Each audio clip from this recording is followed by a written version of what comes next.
Dear learners, I'm Christina Georgy, your academic counselor. So in our previous sessions, we looked at Shakespeare's one of the greatest tragedies titled Macbeth. We looked at the historical background, the Elizabethan era, Elizabethan theatre, censorship and all other aspects. Today we look at the critical responses to Shakespeare's play Macbeth.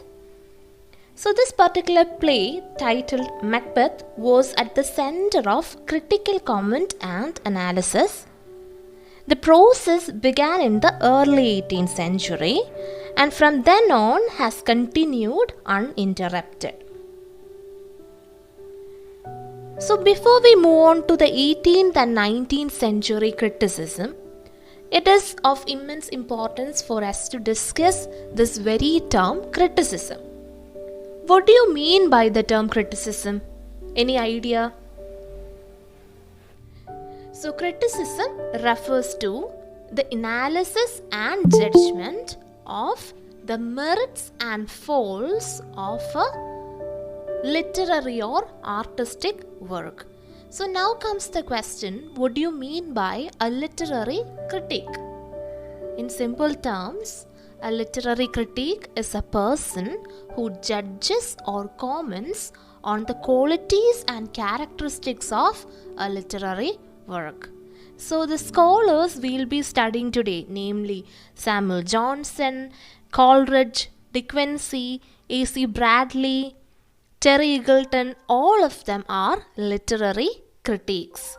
So they have studied, analyzed and evaluated the qualities and characteristics of Shakespeare's play Macbeth. Do you follow me?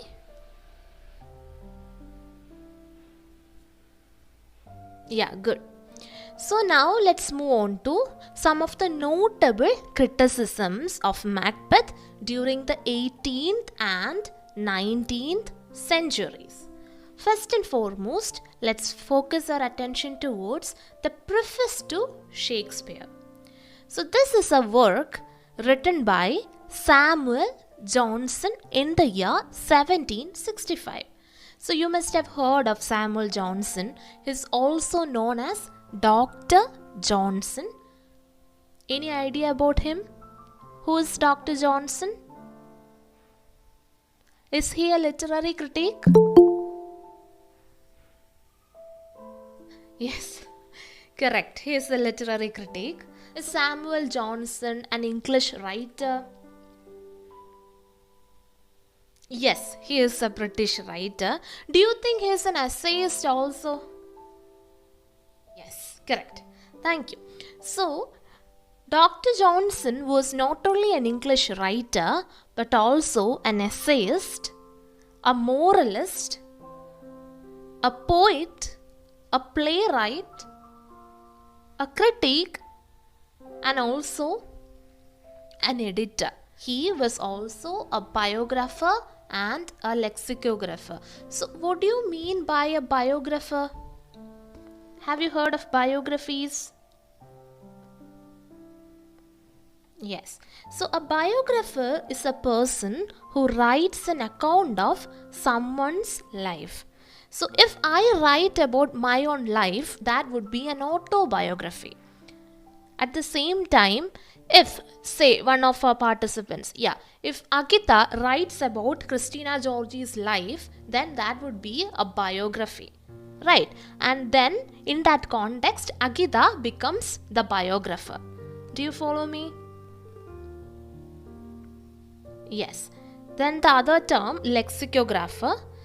Lexicographer is simply a person who compiles dictionaries.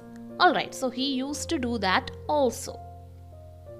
And Dr. Johnson was one of the greatest figures of the 18th century. So if we look at Samuel Johnson's criticism on Shakespeare and Macbeth in particular, Dr. Johnson calls Shakespeare a man who holds a mirror to manners and life. What kind of a mirror? A very faithful mirror to manners and life. So this means that Dr. Johnson opines that Shakespeare was more or less portraying the realities of the manners and lives of the Shakespearean era. Dr. Johnson appreciates Shakespeare's plays for their observation of society in the late 16th and early 17th centuries. So Dr. Johnson says that in Shakespearean plays we see the realities of the societies of the late 16th and 17th centuries. So Dr. Johnson calls Macbeth a tragedy dependent upon enchantment to produce the chief events by the assistance of supernatural agents. So as we have studied Macbeth, we know how the three witches play a pivotal role in the development of the plot of the play. We also studied how Lady Macbeth more or less becomes the fourth witch in the play. So here Dr. Johnson comments on the assistance of supernatural agents in this tragedy. When we speak about Lady Macbeth, Dr. Johnson also mentions Lady Macbeth. That is, in discussing the character of Lady Macbeth, Dr. Johnson praises Shakespeare for his understanding of human nature.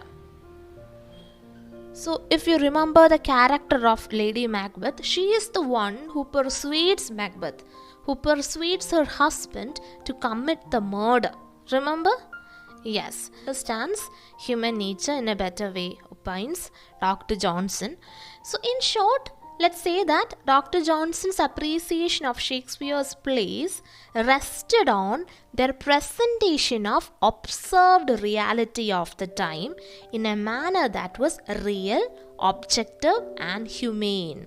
That is, the realities of that time was presented in a much real and humane ways in the works of Shakespeare, especially with respect to the tragic play Macbeth. That is what is said by Dr. Johnson in the preface to Shakespeare, written in 1765.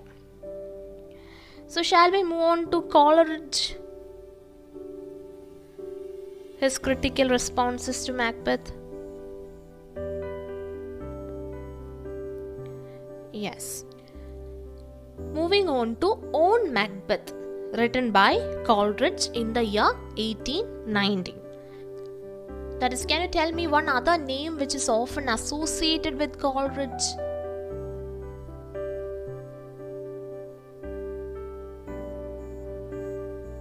He is also a poet, a romantic poet. You must have studied his poems, Fair Daffodils, Solitary Reaper. Who's that poet who has written all these?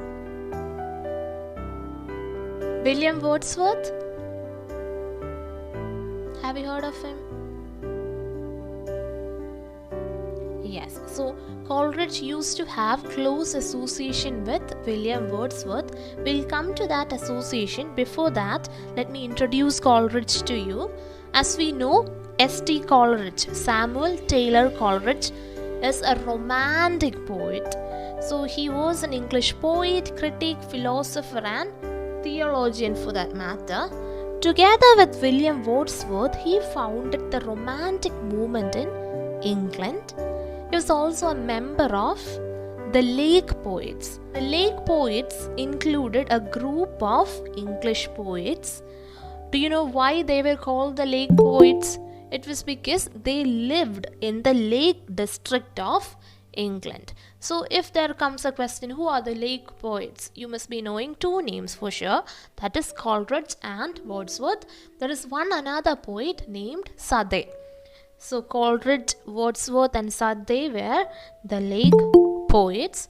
Remember, Coleridge used to have collaborations with Charles Lamb, Southey and Charles Lloyd for that matter. So if we look at the critical responses of Coleridge, we can say that as a thinker and philosopher of the Romantic tradition, Coleridge praised Shakespeare for his use of imagination. So in this particular essay titled On Macbeth, remember, on Macbeth is an essay written by Samuel Taylor Coleridge, the 19th century critic. So Coleridge posits Macbeth in contrast to Hamlet, especially in terms of the opening of the play. So remember the 4 major tragedies by Shakespeare. Which are they? In my last class, I introduced a short form, yes, HOKM. So remember, H stands for, yes, correct, Hamlet. So here, Coleridge has tried to bring in a comparison between Hamlet and Macbeth. As you can, or as you might know, Hamlet is also a tragedy. Are you familiar with the plot of Hamlet?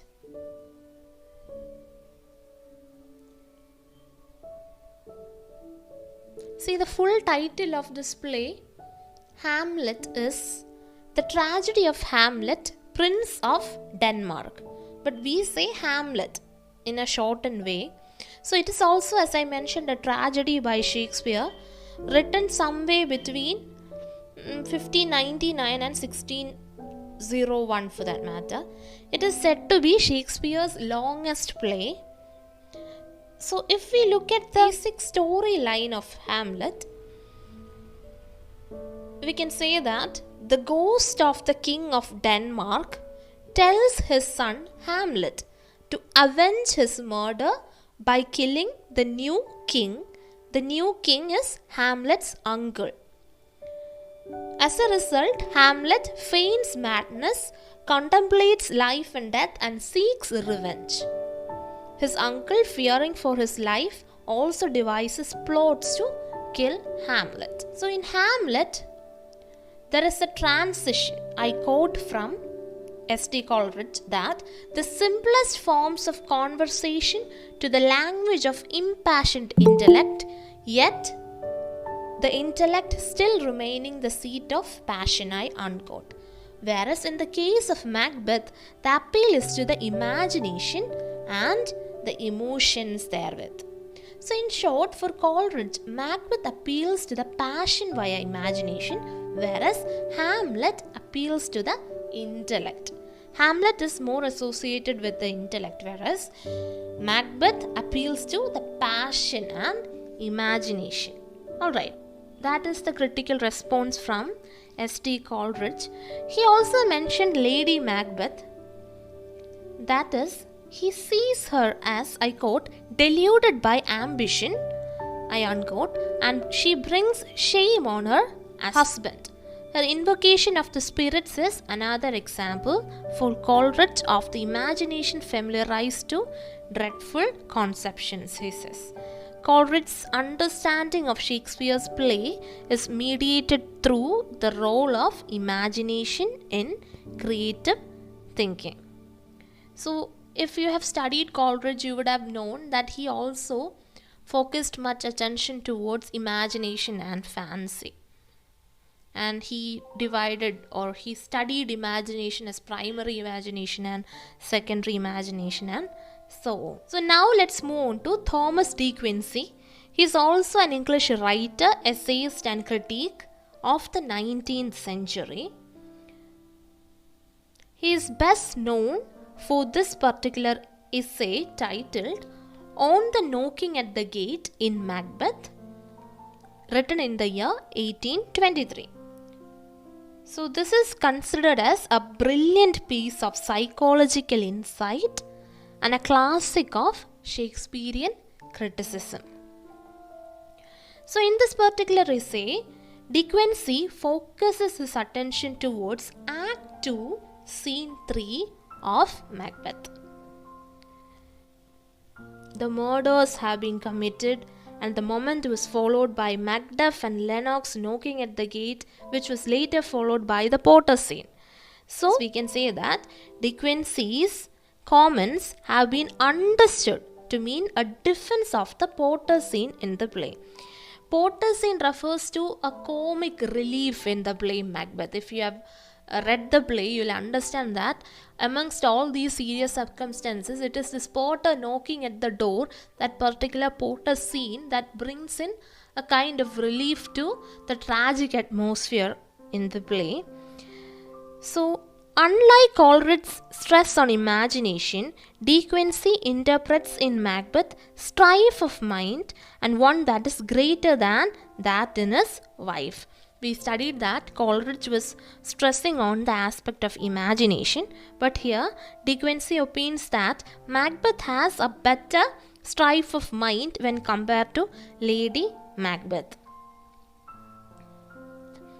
He also explained that in Macbeth, the transition from the human nature to the fiendish nature is much evident. He also comments that Lady Macbeth is unsexed and Macbeth seems devil-like. Yes, Macbeth seems devil-like, which we can infer from all his actions in the play. What do you mean by Lady Macbeth is unsexed? That means like during the time in which the play is set, the women were not expected to behave in such a fierce manner, right? So that was quite unconventional for any lady of that times to act as if Lady Macbeth has done. So for that matter, maybe he has criticized her of being unsexed. Yes, that is what he means here. Now comes one of the most important critiques of Shakespeare ever, that is A.C. Bradley.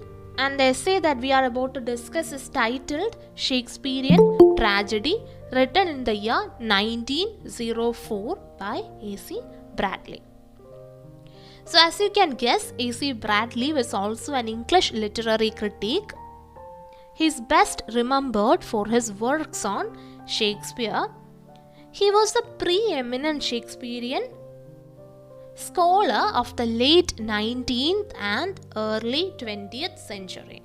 A.C. Bradley has died, but still he is one of the most celebrated Shakespearean critics, we can say that way. Shakespearean tragedy is in fact a series of lectures. Do you know who delivered these lectures? Obviously, A.C. Bradley. And Bradley analyzes the course of tragedy and the fall of tragic hero in this particular essay. So what do you mean by the term tragic hero? Any idea? A tragic hero is a character in a dramatic tragedy who has virtuous and sympathetic traits but ultimately meets with suffering or defeat. So can you tell me who's the tragic hero in this particular play? Yes, correct. Macbeth is the tragic hero in the play Macbeth. So here comes another associated term, tragic flow. Have you heard of it? T-R-A-G-I-C-F-L-A-W. So tragic flow can be defined as a flow in character that brings about the downfall of the hero of a tragedy. A character flow that brings about the downfall of the hero in a particular play. So this is also known by the term hamartia, H-A-M-A-R-T-I-A, and this is derived from Greek tragedy, and Aristotle is one of the persons associated with this. Aristotle defines tragic flow as the shortcoming in the hero of a tragedy who is in all other respects are superior but favored by fortune. So this is what Aristotle says about tragic flow. So can you recognize the tragic flow in Macbeth?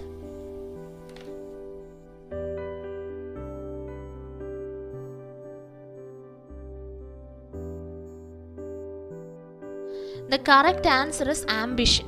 So always remember, ambition is considered as the tragic flow of the tragic hero in Macbeth.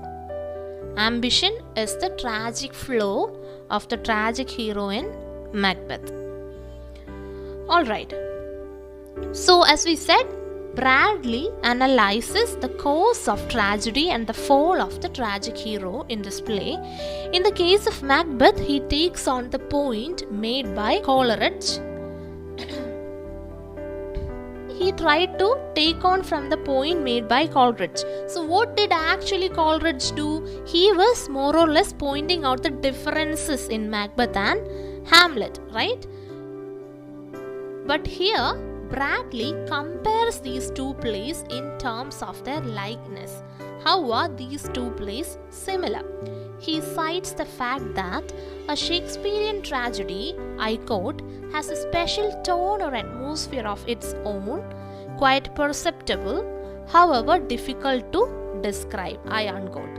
He says that most of these Shakespearean tragedies have a special tone or atmosphere of their own. And Macbeth is marked by darkness or blackness. He then cites many instances in the play that contribute to these ideas as well. The influence of the witches' prophecies on Macbeth, but murders, King Duncan, and all these elements add on to the darkness in the play. Bradley presents a long comment on the thought processes in Macbeth's mind and the way in which he would have been influenced by his own desires. That is also mentioned by Bradley. So if we have mentioned Macbeth, we need to mention Lady Macbeth as well. So Bradley says that she is, I quote, the most commanding and perhaps the most awe-inspiring figures that Shakespeare drew. One of the most awe-inspiring character portrayals by Shakespeare.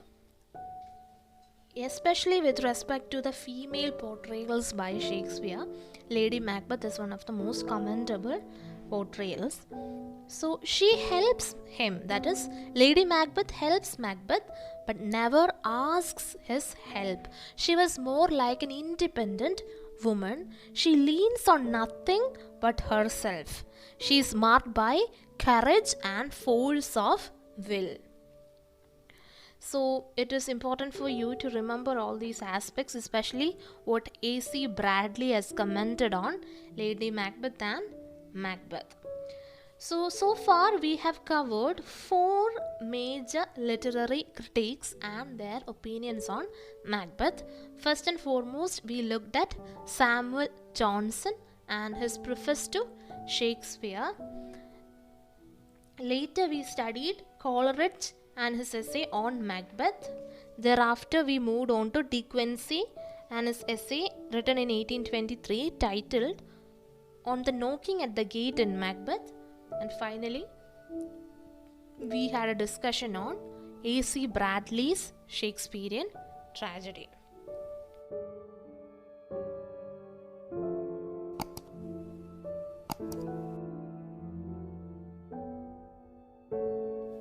So make sure that you remember the key points that we discussed.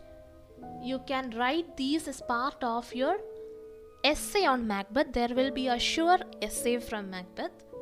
So either you can write these as part of the essay, or if they ask you a question in particular, make sure that you remember these.